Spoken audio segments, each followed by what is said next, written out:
Panorama group, जो सोचता है वो करता है।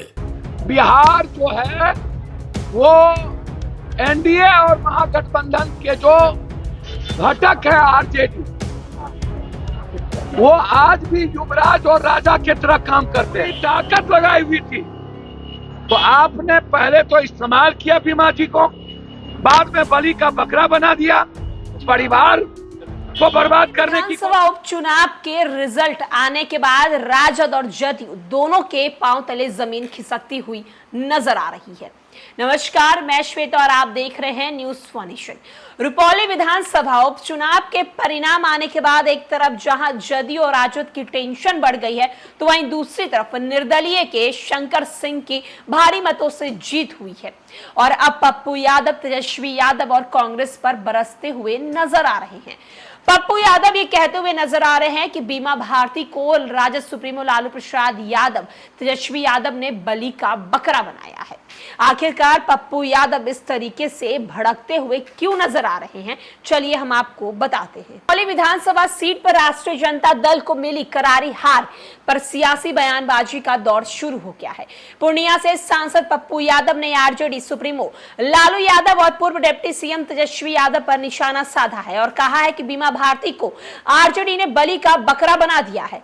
पप्पू यादव ने लालू और तेजस्वी पर तंज कसते हुए कहा है कि आरजेडी के राजा और युवराज ने उपचुनाव में अपने सहयोगी दल कांग्रेस और सीपीआई जैसे लेफ्ट पार्टियों से चर्चा तक नहीं की। उन्होंने कांग्रेस और आरजेडी से बचने की चेतावनी दे दी है।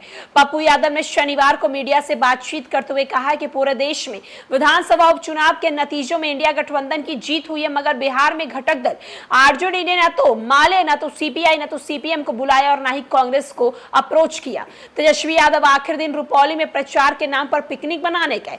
दूसरी तरफ रुपौली में एनडीए समर्थित प्रत्याशी जदयू के कलाधर मंडल के समर्थन में पूरी सरकार ने एक सप्ताह तक प्रचार किया। सांसद पप्पू यादव ने आरोप लगाते हुए कहा कि आरजेडी ने रुपौली उपचुनाव में अपने कैंडिडेट बीमा भारती को बलि का बकरा बना दिया, उनका इस्तेमाल किया गया है, उनके परिवार को बर्बाद करने की कोशिश भी की गई है। बीमा भारती के साथ कोऑर्डिनेशन नहीं बनाया गया, इसकी वजह से उनकी हार हुई है। पप्पू यादव ने कांग्रेस को आरजेडी से बचने की सलाह तक दे दी है।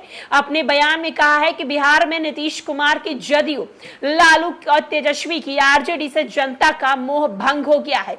कोसी सीमांचल और मिथिलांचल में अति पिछड़ा वोटर्स की संख्या अधिक है। अब दोनों पार्टी जो है वो छिटक रहे हैं। अब तक बीजेपी के सवर्ण वोट भी जदयू को नहीं मिल पा रहे हैं। इसका उदाहरण रुपौली उपचुनाव में देखने को मिला है। राजपूत समाज ने एकजुट होकर निर्दलीय शंकर सिंह को समर्थन से मतदान किया है। सांसद ने कहा है कि बिहार की जनता नया रास्ता ढूंढ रही है, कांग्रेस उन्हें नया रास्ता दे सकती है, इसलिए कांग्रेस को बिहार में एक नए तरह का गठबंधन बनाना चाहिए। तरफ जहां रुपौली विधानसभा उपचुनाव में बीमा भारती हारती हैं, तो पप्पू यादव कांग्रेस को सलाह देते हुए नजर आते हैं। पप्पू यादव कांग्रेस को यह सलाह दे रहे हैं कि अब बिहार में राजद और जदयू से जनता जो है वो थक चुकी है, तंग आ चुकी है और अब कांग्रेस को अगर बिहार में अपनी पकड़ बनानी है तो उन्हें नए रास्ते बनाने की जरूरत है। क्योंकि हम अगर उपचुनाव की सीटों की बात करें जो कल हुए थे, उनमें से इंडिया अलायंस की भारी मतों से जीत हुई है।